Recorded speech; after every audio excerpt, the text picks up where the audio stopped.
is 365 Sports, powered by Sikkim365.com. Welcome to the Triple Option. Here's your host, Paul Catalina.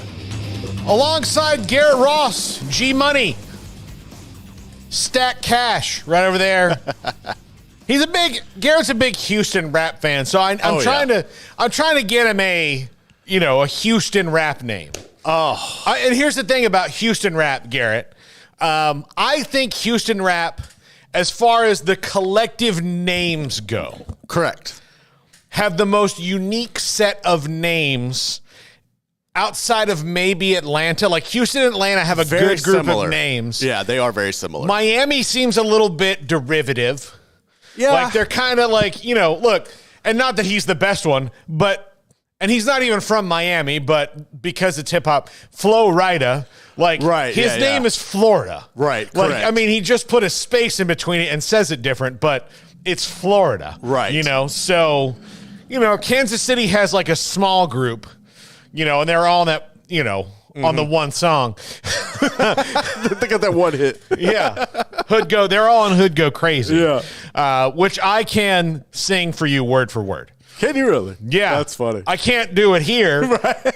And also there's a certain word that I can never say that is in that song a lot. Yeah. You got to get around that. So, like if I was at karaoke doing it, it would be like, this is kind of, they make the hood go crazy.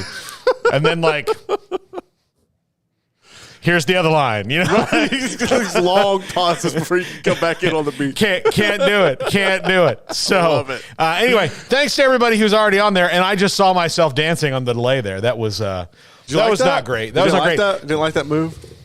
Yeah. A little slow motion. So, in case you're wondering if it looks like I'm on a different side of the table today, I don't know if it does or it doesn't, but I am, because when Garrett and I do the show together, I've been like over here and I kind of crane my neck to talk to him. Yeah. And so I tried to broadcaster train my way out of that.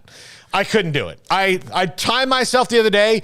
The longest I got was 3 full minutes. Right. And this is an hour-long show. Yeah, I'm always worried about your neck at the end of the show because you're always kind of straining. I'm like, damn, man, he's going to have a crick. Like, so, yeah. So, I mean, up in here? Now when it's you and me, I will look this way. Right. So I'm looking at the camera and I'm looking at you and I can see a monitor there. So it's all in one thing as opposed to there's a monitor over here, you're over there, sometimes there's a co-host over here. Look, I might move over here full time. I don't know. I haven't decided yet. I mean, it might. Well, I know from my perspective, it would work better. We're gonna have to switch the FSU banner over here, but that's fine. I mean, we could slip that, with Slippery Rock or whatever. We make it work. Yeah, we can flip that in Delaware or whatever. I don't know. Like, what can you see behind me? Oh, Slippery Rock is the one you can see. You got Slippery Rock and what is that? Santa Antelopes. Cruz. So. Who is that? Oh, UC Irvine. Yeah. UC Irvine, yeah. So that's who you have. All right, Garrett, a couple things we're going to talk about. We're going to talk about Jaden Rashada and Dante more in a second. And then we're going to spend a good chunk of the show talking about the NFL draft because it is a holiday for me. It is. As you see, like I wore this Hawaiian shirt for a reason. And you'll see me wearing it a lot because it's a very comfortable shirt. And as a chunker, a gravy boy. Gravy boy, OG. A butter dish that I am. Hawaiian shirts are kind of our safe space. See, I can't pull a Hawaiian shirt off. I used to be the guy who's like, I'm not going to be the Hawaiian shirt guy. And then I did stand up in it one time, and the headliner was like, that's a perfect look for you. And I was like, well, that's all I need. That's all I need to know. And so, but I do. I think I can pull it. Look, I wore a lot of them, when I'm on vacation the last couple of years. I think it suits me. I have 2 that I can wear. One's like navy blue and got a bunch of parrots on it, and the other one's like white with a bunch of cactus. But other than that, I haven't really gotten fully into the I haven't immersed myself in the Hawaiian shirts. Yeah, absolutely. So, I think Paul T is Paul's rap name. No, I'd be Uncle Paulie. That's me. I like Uncle Paulie. That's Uncle Paulie. That would be me. That's my rap name. But I digress. The first thing I want to talk about is Florida State versus the ACC has a new player in the game. In the state of Florida has now decided to back their cause as Florida's Attorney General. She has filed suit in Florida to have ESPN and the ACC release the terms of their television contract. And her whole thing. Her name is Ashley Moody. She submitted a public records request for the contract, which remains at ACC headquarters, where league members are only allowed to view it in person and cannot make copies. The ACC denied the request that same month. And she said, the ACC is asking a state entity, Florida State University, to potentially pay and lose more than $500 million, but is refusing to produce the documents related to that outrageous price tag. We sent a public records request to the ACC in January, but they failed to fully comply. We are taking legal action against the ACC for wrongfully withholding these public records. See, this is why realignment works better when you don't tell people. Correct. You just... everybody wakes up in the morning and you're in a different conference, or you have a teleconference on Thursday and say, we're going to take the Apple deal. Right. And then everybody hangs up and goes, we're not going to take the Apple deal. No. And then like they sidebar, like Washington, Oregon's like, we're not going to take that shit. Right. Yeah. And they're like, no, we're not going to do that. You're not going to do that. Right. No. And then like, Colorado and Utah and Arizona State are like, hey, do you think that, we talked to the Big 12, right? How fast do you think it can happen? Let me call Brett. And he's like, been expecting you. Been waiting. Been expecting you. Remember how we all told you this is going to happen? Like, right. Not only people up and down the ladder of college football, but stupid podcasters that wear Hawaiian shirts. Like, they said it too. Like, everybody did. But yeah, this is going to get... And look, I know it's bad, but I'm here for it all.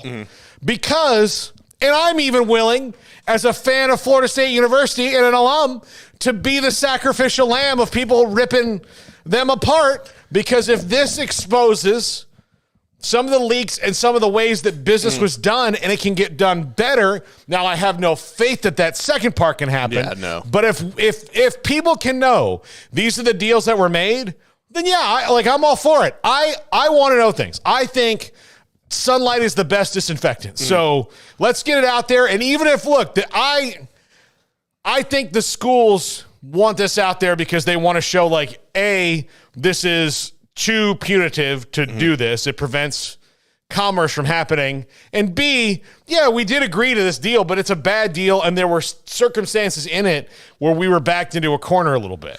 My whole thing with this is you can't the way this contract is under lock and key is weird to me in the first place.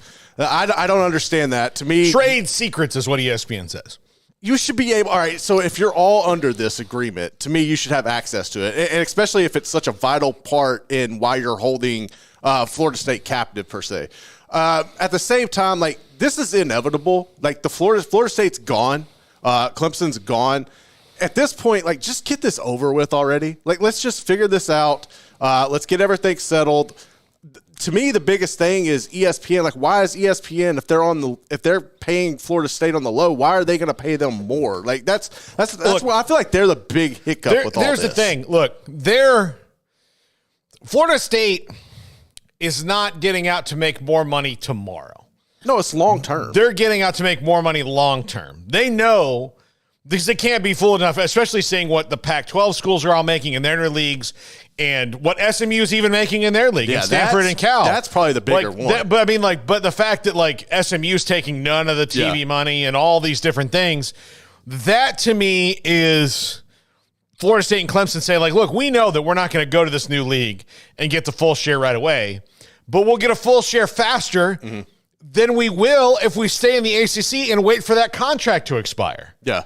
Like, that's the thing. It's the length of it that's a problem. I think if you were talking about renewing TV rights, like, you might have already seen Florida State and Clemson leave, but you might see the rest of the ACC have like a Big 12 scenario where, like, okay, well, they're gone, but this is the best for us. Like, we've lost 4 schools, but we already had 15. We've added these. We've created this kind of thing. Maybe you do some sort of real scheduling partnership with the Big 12 to where you can kind of, protect some television stuff there. But because they've got another decade plus on the TV contract, there's nothing that Florida State, Clemson, or any of the other ACC schools can do. Now, not that, Wake Forest and Boston College and Syracuse can just go out there and make more money. Right. But There's not like you cannot get fair market value for what you are anymore. And Florida State and Clemson and UNC, I believe, have an argument of they're being paid well below market value, considering that there are schools getting paid above market value. My thing is, if there's no way, if this just, because this feels like a stalemate and everybody's just putting everything out there going back and forth, in your opinion, how long, so we're looking at what, almost about 8 years before it comes up? How long can Florida State wait, in your opinion, or Clemson? Like, what's the buyout time? Because to me, it's like you're treading water until you can come up with the lump sum to do a buyout the way Texas and Oklahoma did. If there's no way they can get out of this contract, how long do you see them being able to get to a point where they say, okay, we can buy off the next 4 years or 3 years? Does that make sense? I think in 90 days, we're going to see discovery. On 120 days, we're going to see mediation. This thing is not going to go that far. Like, we'll know by the end of calendar year 2024 what the plan is, in my opinion. I think I say end of the calendar year or sometime in the first quarter of next year, we'll know what the plan is. I know that Florida State probably wants to, and Clemson probably wants this done before August 1st, which is when they'd have to tell the league they're exiting. And those things we saw it can happen fast, like TV deals and all these different things. But this one might be a little bit different. So I would say the earliest, in my opinion, that's probably reasonable, given that this could be protracted, is 2026. We're looking at an ACC that's at least missing 2 to 4 teams. And if that happens, so that would that be before they do the look into the playoff? I think they've got they got a little, they got like a 4-year look in or something like that. Yeah. That's what I'd be interested to see. So if that was to happen and Florida State and Clemson were to exit at that point, then what ramifications does that have on the playoff and the playoff structure with them? Like, do you become independents?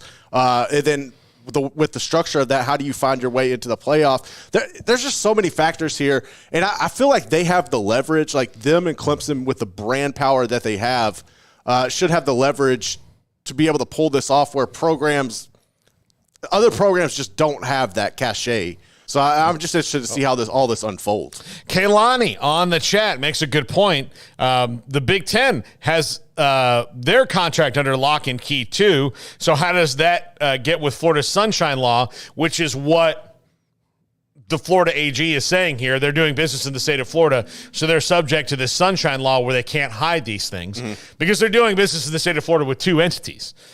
Right. Florida State and Miami. So, but yeah, even if there's just one, but there's 2 different entities that are doing this, one of whom has not entered the fray yet, but is watching with great interest. Oh, they're definitely patiently waiting. So the contract with all its schools are public. That's not the case with the Big Ten and its members.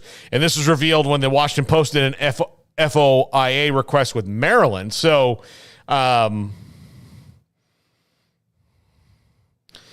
I think Xavier makes another point here. FSU and Clemson fans haven't considered that they lose their butts in court and are stuck with the ACC's legal fees. No, I actually think that both sides are understanding that they're going to leave. Right. I think everybody knows they're leaving. I know. I think that's what's going to happen. I don't think that the ACC is under any. Because it's not going to be good. Like, if they were forced to stay, that's going to be even worse. This is going to get mediated out. And Florida State and Clemson right now are just saying, hey, we would like to be able, we want the penalty to be eliminated, and then we'll negotiate the grant of rights. Their problem, I think the biggest one, is the penalty that, makes it harder for them to pay off a grant of rights if you already have to give them $150 million. Yeah. So we'll see. So, but yeah, I don't think that any side, Florida State, Clemson, the ACC, are under any impression that this is going to end with Florida State and Clemson still in the conference. How does this correlate, though, with the lawsuit going on where you could have the back pay issue from NIL? Because then if the schools are forced to pay that, then that's extra money you wouldn't have if you're Florida State and Clemson. Correlate. I don't think they're worried about it right now. Right. I think they're just trying to do one thing at a time, and that's quite the the difficult thing to do. Like that's what happens a lot though. Like you have one lawsuit, you're like, this is the most important one. We'll figure out this one later. But a lot of that honestly is going to come out of university general funds. Right. I mean, or like what the cash on hand that they have. Like, yeah, it might hurt athletic department budgets in the future. Mm-hmm. Like they might say, well, we've got to take out $4 million this year because you took $4 million out of this pot. But I don't know. Like that's, you're talking about back pay for 4 or 5 years. So, yeah, I mean, it's a lot, but it just seems like that's a lot of things that could be adding up to make make it more difficult. This is why they have to find a new structure, quick, man. Yeah. That's why they've got to find a new structure because it's not functional how they've got it going right now. So this is interesting though that the state is now involved, and so the ACC. The other thing, this is good for Florida State and Clemson because they've got people fighting on multiple fronts for their cause. The ACC just has themselves, right? Mm-hmm. So, and it's not like, the other schools are going to pay money to join this thing. They've already paid money. That's called their conference fees and all that. So it's not like, Georgia Tech's going to be like, you know what, we'll help you out, ACC. They're just sitting there waiting and hoping that this doesn't go the way that they don't want to go. But I just know that like it's not reasonable to think that this is gonna end any other way than them leaving. And as to Kailani's point about the Big Ten's contract under lock and key, if Florida State and Clemson are wind up going to the Big Ten, then that's going to be like kind of a nice little thing of hypocrisy. We're like, well, we don't care that this was under lock and key because we're getting plenty of money. That one's under lock and key, but it was different. But, that's how it is. Well, we want this one, but not that one. Unless that is a great point, though. Like, it's a, but that's how this world works now, right? Like, it's only in the moment that you need a thing to be. As soon as it applies in the opposite direction, you're like, well, no. Yeah, it's got to be for you. That one. Your personal thing. We don't want that one. That's, look at any debate in Congress at all. Like when you're like, well, you guys said this like a year ago. Yeah, but that was for your guy. Yeah, it doesn't matter. It doesn't apply here. Here's the thing. Your guy is an enemy of the state. Our guy's a hero. So we applied that logic to him, but not to our guy because that's why. There's no any kind of balance with that. In the next segment, I want to talk about Jaden Rashada and Dante Moore and a mini trend we're seeing with some top-ranked quarterbacks where maybe they're dealing with reality a little bit better and what is better for them in the future as opposed to I'm going to play right now. And we'll talk about that next. I'm going to play right now or what's better for my career and the ever-shifting sands of the transfer portal. This is the Triple Option on 365 Sports. If your business is like most, you need things done quickly. But if you're still tying your critical applications together on multiple shared public networks, you've probably been feeling the slowdown. And that's no good for business. A private UPN fiber network can get you and your business moving at the speed of light. Whatever you need, we can build it. Internet, Metro Ethernet, Waves, dark fiber. We deliver custom private networks and are focused on business customers only. Our next generation 100% fiber optic infrastructure offers you low latency and ultra scalable bandwidth with speeds up to 100 gigabit to run your critical applications. Your connection won't be limiting your performance anymore. It's diverse and scalable, so it can grow and change as your business grows and changes. And with a secure carrier-grade private network, you'll have all the reliability you need. Contact UPN today to learn more. Fast just got faster.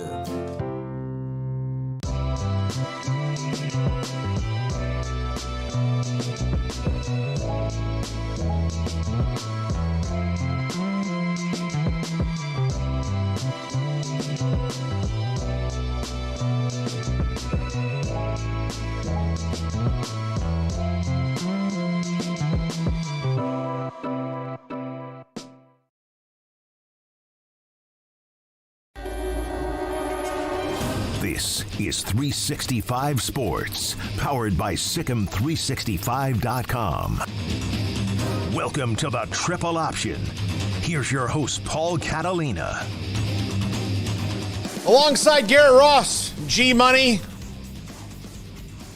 We're going to try to get him in a rap contract in Houston. Or at least, like, you could be, I mean, you're not a rapper per se, but there's like, you know, I think about Bentley Farnsworth. Like, he wasn't really a rapper, but he was kind of involved in the whole bad boy scene. I can do a lot of things, so we can make something work.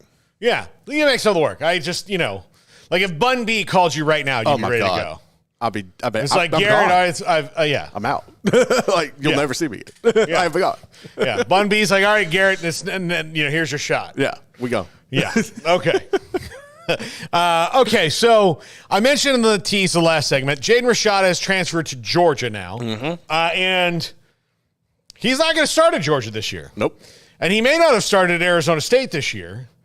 And, you know, his journey is very interesting in that he was committed to Miami, then he was committed to Florida, had a $13 million NIL deal allegedly. And now they're in trouble for it. Now, well, maybe not. We'll but see. yeah, like so. And they should be because they promised him money that they couldn't deliver on. So that deal fell apart. He transfers to Arizona State, which is his father's alma mater.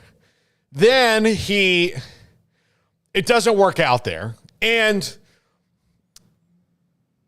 I think it's a mistake to leave Kenny Dillingham if you're a quarterback in general, because I think he gets the most out of his quarterbacks. I mean, you've seen it with Jordan Travis and Bo Nix, where he's been other places. But if you're Jaden Rashada and you really want to explode on the scene, Arizona State's still very much rebuilding. Oh, yeah. And if you want to, when you do get to start, have that opportunity to be taken the most seriously, you do need to go to a better program right now than Arizona State.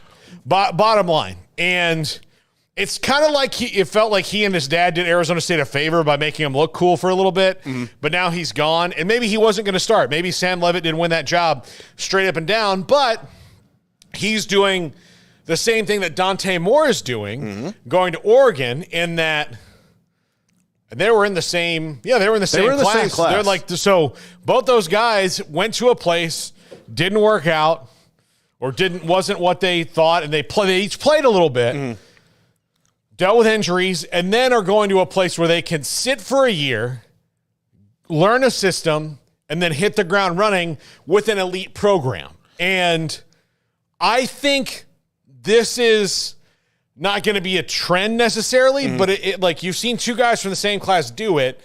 There is sometimes you do have a stark realization that, hey, wait a minute, I'm not ready. But if I go to a place that's going to let me marinate a little bit, when I come off the grill, I'll be fantastic. Well, yes. And I also look at it as, okay, so like Dante Moore's situation, first off, the how he got out of Michigan baffles my mind with the whole Jim Harbaugh being a quarterback whisperer and everything. Yeah. I will never understand how he got out of the state of Michigan. But he wanted to go to Oregon initially to learn under Kenny Dillingham, ironically, there. And then, you know, Dillingham gets the job. So that wasn't the case. He saw some reps early on. So when Dillingham left, he went to UCLA, and he got some reps there. To me, that was him looking at the situation. Okay, I can go play under Chip Kelly at the time. And then Chip Kelly's kind of cantankerous, right? Like I think that it takes a certain breed to work for him. Obviously, he's now at Ohio State. But in the long run, I think both of those guys made moves where they went and got money. They understood the situation. They knew they weren't going to be the starter at the time. But both of the programs they went to are steps up, because if you're Dante Moore, now you're going to sit behind Dylan Gabriel at Oregon. You're in the Big Ten.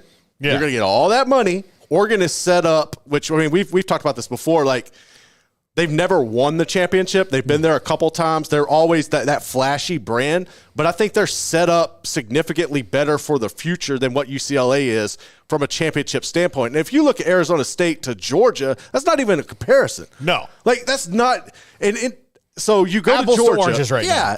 And look, I think Kenny Dillingham's going to come in the Big 12 and probably do really good stuff. If they have good leadership, but they are nobody is starting from a further place back than Arizona State is right now. No, and then realistic. Let's be realistic. And a lot of people in the chat probably get pissed at me for this, but the Big 12, I'm sorry, Arizona State's not winning a national championship anytime soon. And I personally don't think a team in the Big 12 will for the foreseeable future. The financial disparities. It's hard to envision it. The financial disparities, to me, are going to be the breaking point. To be able to purchase the depth that you're going to have to run through a championship. If they're going to do it, they need to do it soon. Yeah. Because when that money starts stacking up. That's what everybody's not really worried about 2024. No, about 3 years out, it's over. In 2030, when you've had this money and you've been able to stack it, then that's... Now, look, there'll be some schools that run through it, not everybody's going to... Michael Jackson at that store in Vegas. Yeah, not everybody's going to handle it right. Yeah. I want that. Yeah, I want that. But no, so that's how I kind of look at those situations is both of those guys, they went to places real quick. They got their bag. Then they took some time to reevaluate the situation, found the best fits for them going forward. And to me, it's not ironic that both of them ended up in the Big Ten and the SEC with teams who are positioned to make runs and actually compete for championships for the foreseeable future. Yeah, no, I look, and part of this is 4 years, we had a quarterback developmental system that worked fairly well in college football where we weren't throwing guys to the wolves all that often, where you did come in and you sat for a year. Sometimes it's not about your athletic ability. Some people are Peyton Manning and they're good right away. Some people are Bryce Young and they're good right away. You have those guys that are good right away. And I think in the last 20 years, quarterbacks are better coming out of high school now than they were before because 7-on-7, honestly. 7-on-7 camps, a bunch of things that were not available to them in the previous, decades. But since the 90s, quarterbacks are more ready to play than they were before. Absolutely. But physically, there are big dudes. I've seen guys who look already ready to go. Baylor had a running back a couple years ago that still hasn't hit. Jordan Jenkins? Yeah, Jordan Jenkins, that looked like he was 22 already. Yeah. But even then, that was just God going, this is what you look like. There's still some rent to be paid, right, or debt to be paid in the weight room and conditioning and all that stuff to get ready. So there's a huge jump. I wish that people could do get the kind of inside look for just a second that we do when it comes to high school kids to college and college guys to the NFL. Oh, it's because high school guys to college is a huge jump, but most of them can figure it out. They're expected to. Your rookie year in the NFL, I was at Des Bryant's first training camp, right? And he was really good, but he would get tired. Des Bryant would get tired because, he didn't have to. Jason Garrett, I remember telling you this, said, Des, you got to be able to run all day.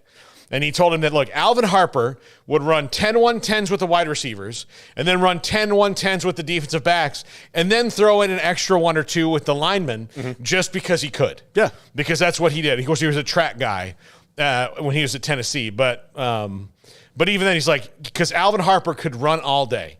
And that was the benefit to the Cowboys offense back then, was that he could run all day.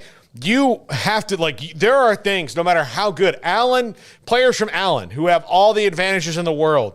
Players from schools like Pahokee High School in Florida that don't have those same advantages, but their coach. But it could benefit them, but honestly. Makes them they're not ready for that. Yeah. There's a jump. So there's a benefit to sitting and easing your way in. Now, sometimes guys are too good and you got to take advantage of them. Or sometimes you need that player because you've got depth issues. But as far as quarterbacking goes, especially, I think redshirting for a year and sitting behind and being a backup is not really a bad thing for most. No, it's not. And I think things got skewed because we had a run there and it was probably about 5 guys. It was probably Deshaun Watson, Trevor Lawrence, Johnny Football, Kyler. I'm trying to think of a couple others that just lit the world on fire as freshmen. Like they were just so much better and freaks of nature and just outliers, honestly. And they were able to go in and have major success. A couple of them reeling off Heisman's early on as freshmen as well. And I think that kind of it showed. It made people chase that. I feel like it made coaches chase that, and there's such a high demand on winning and being able to win now and everything that we kind of lost the development and the looking out for the long run that we were trying to just so focused on win now in the short term that it was detrimental to a lot of people's progressions.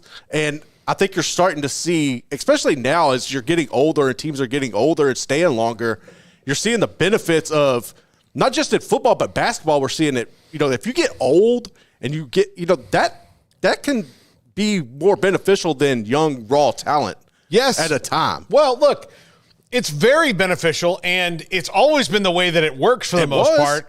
But what happens is there's outliers like Kentucky in basketball or a really young Alabama team that was just full of upstarts that you're like, oh, man, these are just talented guys. But if you look at Saban's Alabama teams, like they might have had a young quarterback or a young running back or young wide receivers.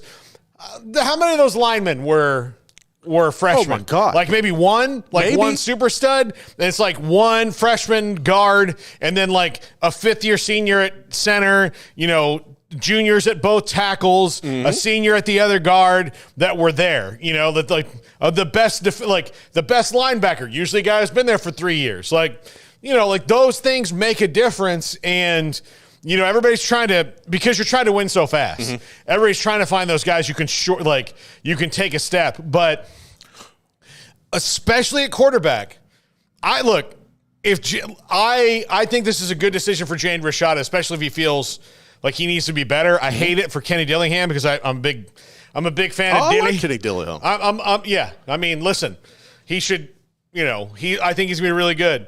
And it sucks for UCLA to have to, forge ahead without Dante Moore when that was going to be a guy who's going to maybe help transform the program. But look, they're both going to get to learn behind guys who are Dylan Gabriel's not going to be a first round draft pick but he is he's a really good college quarterback. What makes college fun. Yeah. He is going to teach Dante Moore a lot. Yeah. Carson Beck, who's going to probably be a first round draft pick next year if his trajectory continues. Carson Beck will teach Jaden Rashada a lot, something that he could not probably get at Arizona because there's not a veteran presence there with him. It's kind of all on Jaden, and if he's not ready to handle it, then that's good. He can go learn how to be at a big-time program. Again, it sucks for the teams that they lose them, but look at the offensive lines that both of these teams went behind. Like if you look at, I know Oregon's traditionally not, but I mean their center's one of the best centers in the draft this year. Their offensive line was ridiculous last year, and they're going to be able to put money into that. Georgia, we've seen it. Like I don't knock the decision to either one of those. I think both of them were excellent decisions. I think they're going to pay off in the long run. And I think you're going to see, hopefully you see more guys kind of revert back to this. I think a guy right now who is playing who should have had this, in hindsight, should have had this opportunity is Cade Klubnik. Because if you look at Cade Klubnik at Clemson, I think Dabo's trying to do with him what he did with Trevor and Deshaun. And Cade Klubnik he's a really good quarterback. And he's going to be really, really good, but he's got to develop. And the learning curve for him, I think, is kind of weird watching how successful he was in high school. But I think it shows that true gap there is there. And I don't know, man. It's just weird. So hopefully both of those guys, if you look at Dante Moore and Jaden Rashada, they can just sit back, they can develop, they can marinate, and they're both set up with programs, like I said, that can make deep runs. And they're going to be good in the long run because of the decisions they made.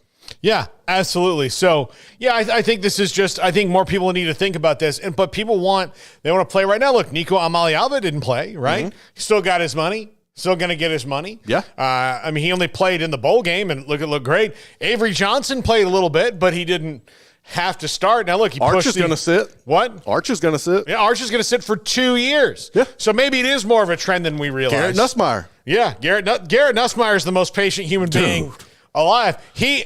I mean, of course, he clearly loves being a Tiger. Yes. Because He could have been. He could have been in Arkansas yesterday. Oh God, or somewhere like that. And probably he could have been at Baylor. Yeah, he could have been at Baylor. Could have been at Baylor starting right last year. He could have been there had he chosen to transfer, but stayed because he wants to be there. And part of that is also there's some value in earning your way there because Garrett Nussmeier will not be able to do Jaden Daniels things. Not at all. He's not going to be able to do those things. But I guarantee you he has as much respect as anybody on that roster from those guys around him, and that they'll work their tail off for him because they see that he's put in the work to earn that starting job over multiple years. And you've had the staff sit there and watch this guy marinate, and you've been able to identify down the road and put the pieces in around him to when it's his time. He's not going to be running all over the field like Jaden Daniels did last year. He's going to be slinging the rock like Joe Burrow did the years prior, but they were able to build up around him and they got the right pieces in place. And I think that's a benefit too, because if you sit the quarterbacks, not only is it going to benefit them, it could benefit everybody around them. So I hope we go back to this. I think at the end, I think it's better for the game in general. I think it's better for the NFL in the long run, getting guys in there that can compete as well. But, man, I'm just interested to watch the progression of these guys over their careers. And I'm also interested to see, is this their last move? Are you going to stay pat where you're at right now in Oregon and in Georgia, or are we going to see you hit the portal again down the road? That's another thing. If he doesn't win that job at Georgia next year, then you know what? I think that's when we'll find out a lot about people's characters and stuff. Yeah. If he doesn't win that job at Georgia next year, then maybe he's not as good as we thought. Yeah. And he's going to wind up playing at Arkansas State or something just so he can, try to build that back up. And that's fine. But, you've gone to a lot of big spots and, said, hey, I'm the guy. They've got, this is the other thing. Jaden Rashada is going to be a flashpoint for a lot of NIL as well. Yeah. In that if he got a bunch of guaranteed money or seriously got the first place, got in trouble because they were so desperate to get him, that they made all these ridiculous promises they couldn't keep. He's going to be one of the guys, if it doesn't work out, then hey, we've got to find a new way to do this. Yeah. All together. And I kind of agree that, I'm not nuts about the system we have in place right now where collectives just have to give guys money. I'm all for collectives. They're raising money so that the guys have it and you can have a pay system, but I'd rather the collectives be there to give them legitimate name, image, and likeness opportunities and help funnel that to them. But, again, Jaden Rashada is worth nothing name, image, and likeness-wise to Georgia until he wins a game. Yeah. Because right now, hey, I'm Jaden Rashada, backup quarterback for Georgia. He's not – there's no name, image, and likeness there. That's just you're getting the pay bonus for the roster. Yeah. When we come back, it is what should be a national holiday. No, it shouldn't be. It's only 3 hours one night on a Thursday. But the NFL draft, a place I wish I was. I love the draft. Garrett's never been, right? You've never been? I've never been to the draft. That's one thing I haven't been to. The last time we went as a group, it was when it was in Arlington. Were you working at the radio station then? What year was that? I started with y'all. I think I started interning with y'all at the end of 2016. Yeah, that probably was then. So yeah, that was probably it was around then. So yeah, it was at AT&T Stadium. That was the last draft I've been to. I've been to 5. Q's there, I think. Our buddy Q. I'm sure Q is. Yeah, he doesn't miss it. He goes to the combine too. So yeah, but Q's there. So. I wish it's one of the things I hope in the future that we can just I would have liked to go into this one just to see Detroit. I want to see Detroit.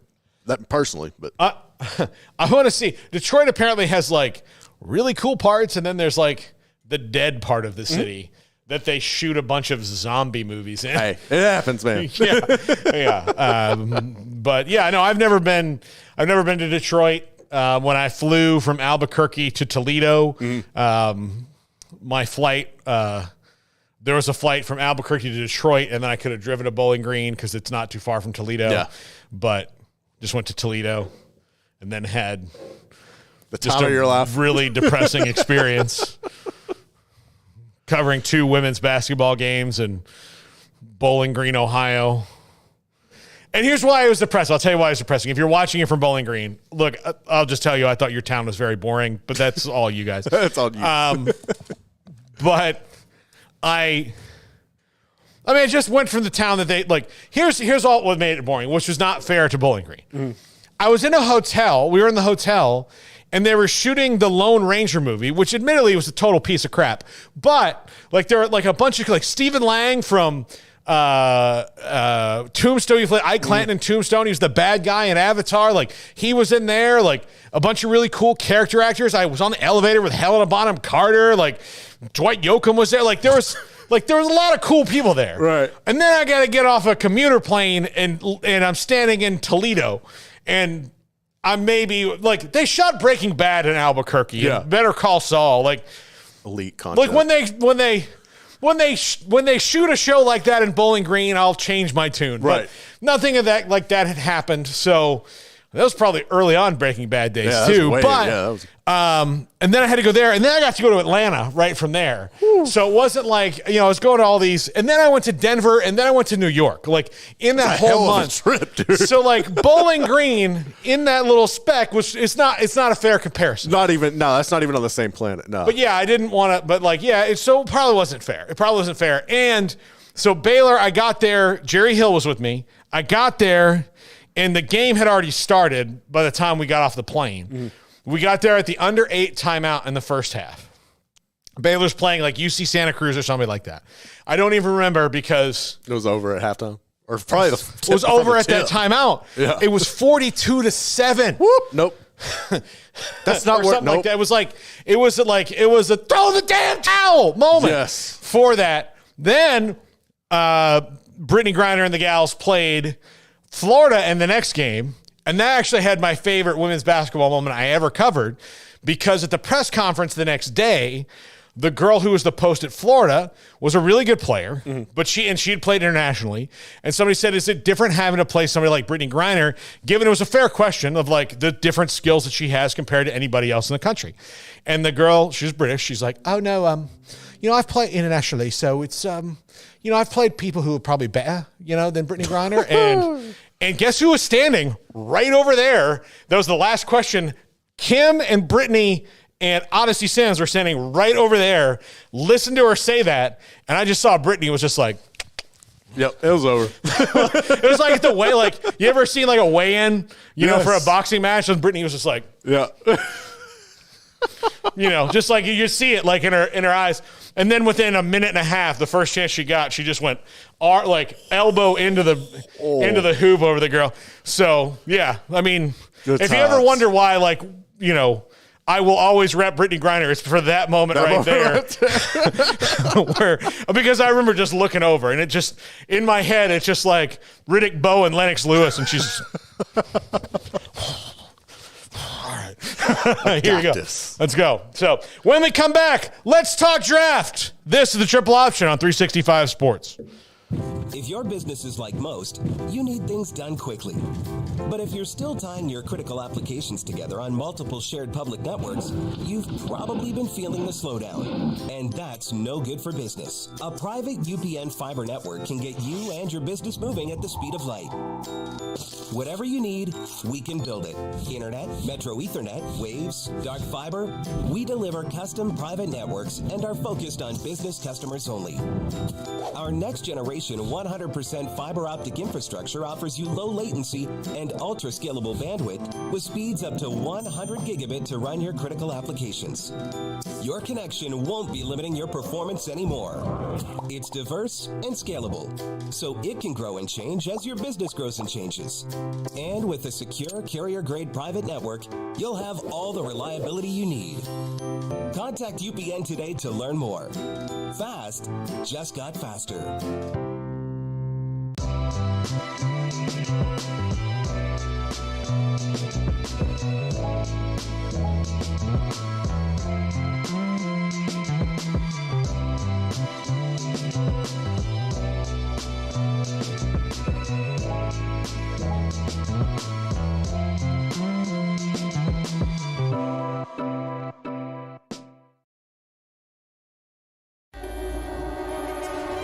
This is 365 Sports, powered by Sikkim365.com.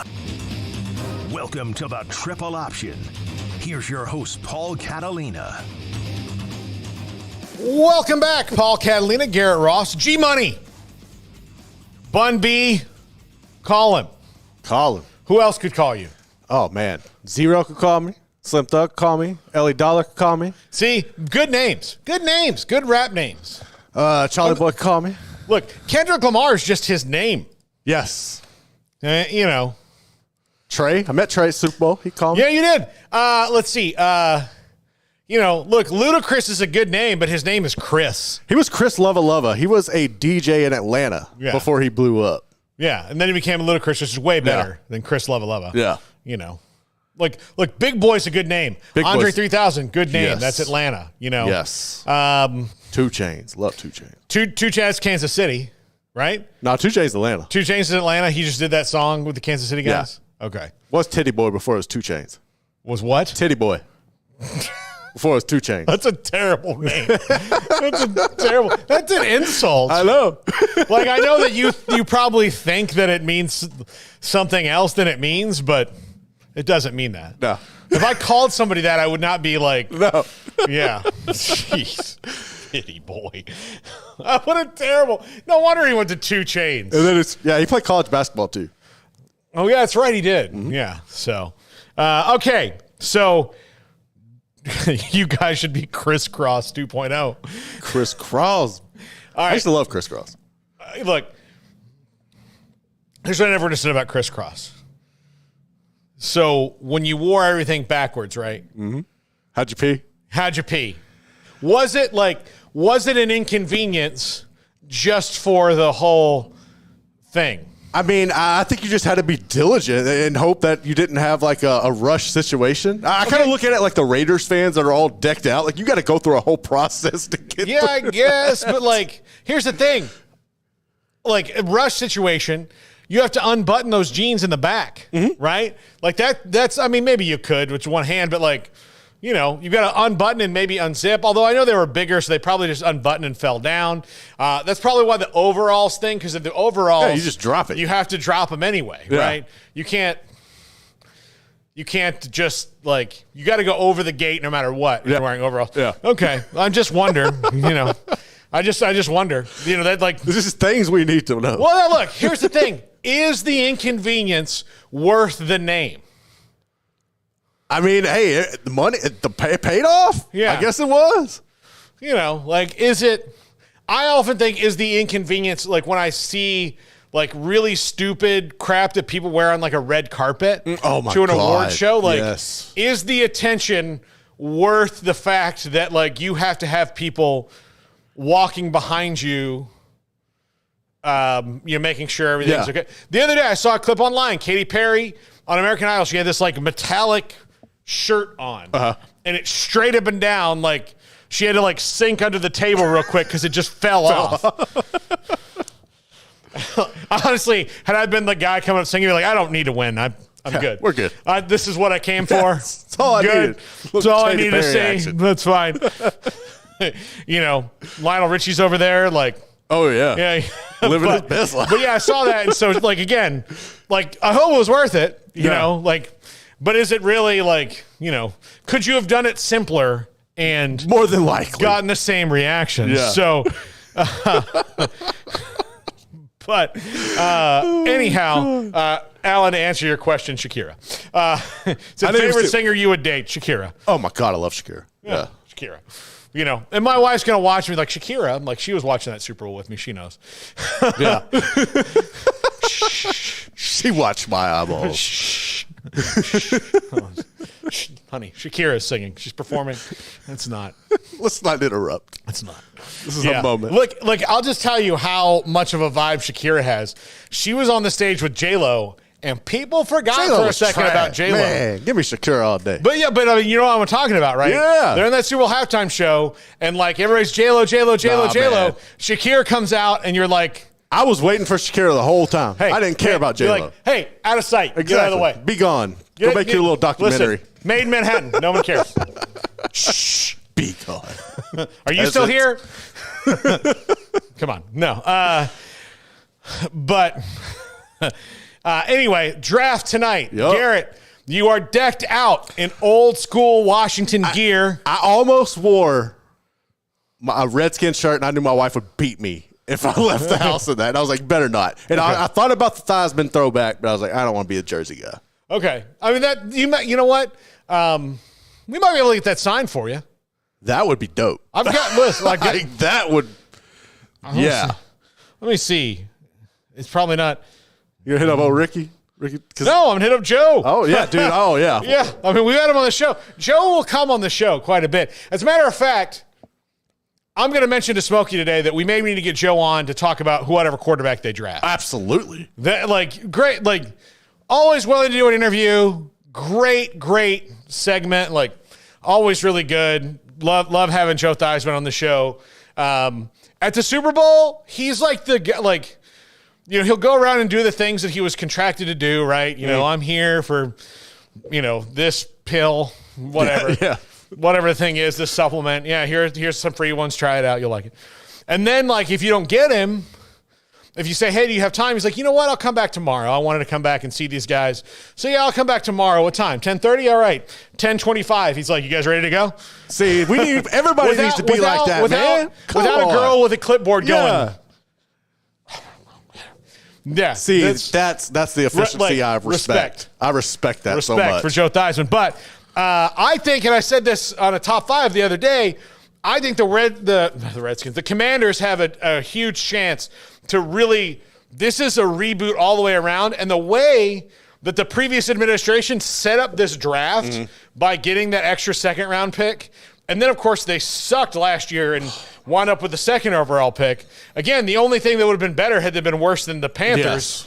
Yes. And then they would have Caleb Williams. But, look, I don't think they're really – I don't think, to me – that's splitting hairs. Between Caleb Williams and Jalen Daniels, there's not that much difference to me. No, I agree with that. Daniels. I don't think there's a whole lot. I think between Daniels and Drake May and J.J. McCarthy, there's a little more of a gap. Mm-hmm. But I like all four. I like the top 3.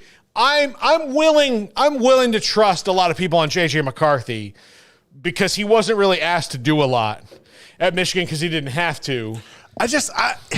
But we just haven't seen it. Yeah, I guess that's what it is. I have the sample size. I'm hesitant. He's got moxie. He's got all these things that I've never seen him do something unathletic where I'm like, I don't know, yeah.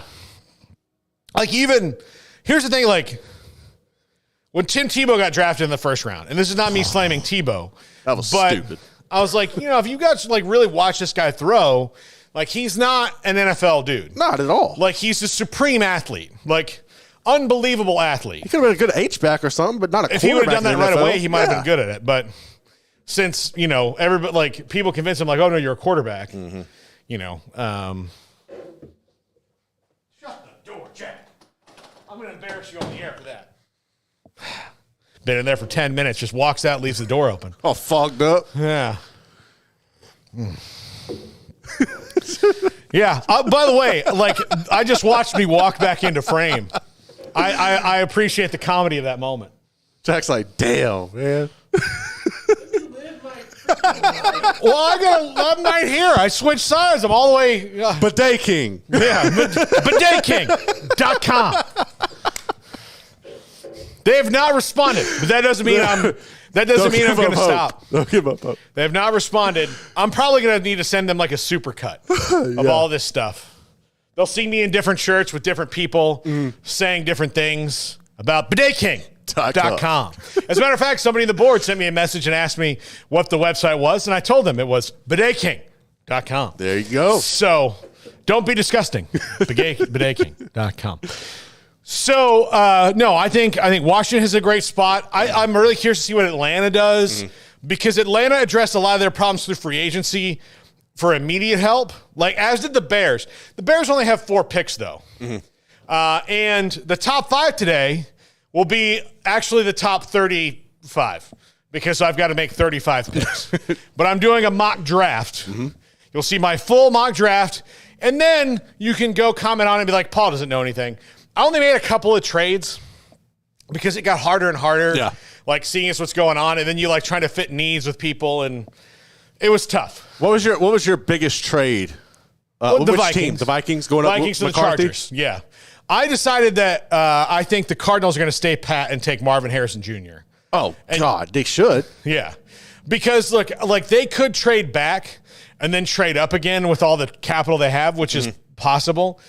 But if it gets to 6, they're not going to get Marvin Harrison Jr. because the Giants will take him. Right. And J.J. McCarthy said on the Rich Eisen show yesterday, by the way, he spent the most amount of time with the Giants. The Giants are going to try to get up like I think this draft starts really honestly the minute the Patriots are on the clock. It's so everything I keep think seeing the Top Golf stuff is stupid and that's his Daniel's agent. I think Washington's taking him. Yeah, they are. Everything I see from New England is them taking Drake May. I've seen about 4 or 5 different ones that have him taking Drake May going to New England. A couple others haven't. The Giants, though, do you really think they're going to come up and get a quarterback, or is this because they keep talking about it? Like we're doing this. Are they bluffing? Like that's what I'm wondering. I'm going to do a quick Google of quarterbacks for two. And then do you think how many quarterbacks do you think go in the first round? Do you think 5.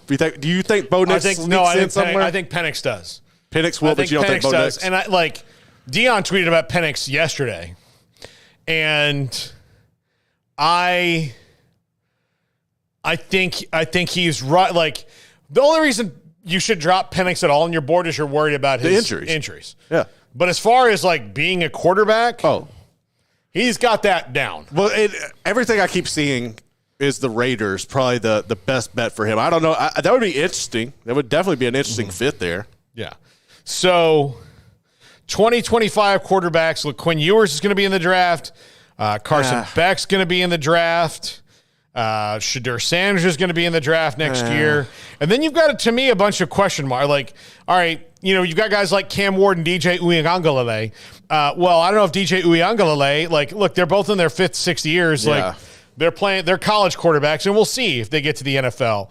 To me, if you're a 5th or 6th year quarterback at this point, you're probably realizing your future isn't in the league, and you're not going to be a high draft pick, right? You're getting your money right. So, yeah, Carson Beck. But see, I'm not fully sold on any of those names. This website had Graham Mertz in there. I'm like, good all right. Lord. No. Do you want to? He had like one good game his whole career. Like the first start, I think at Wisconsin, he lit it up. And I was like, oh my God, this guy. Yeah. And then the wheels fell off. Look, I'm willing to say that like Cam Ward could show something. Like Riley Leonard is an NFL type body at quarterback. He would be, yeah. Yeah. Milrose eligible next year.